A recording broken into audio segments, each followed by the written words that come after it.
Hi everyone, welcome back. In this video, I'll show you how to get started with Dropbox for free using your mobile phone.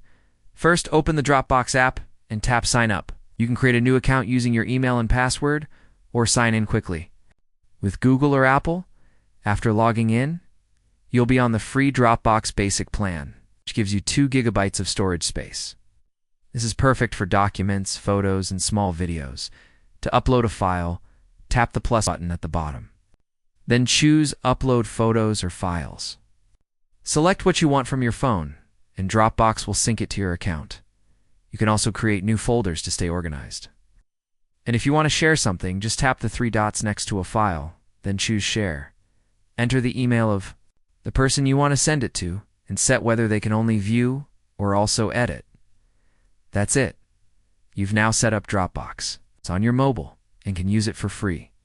For more tutorials just like this one, make sure to stay tuned.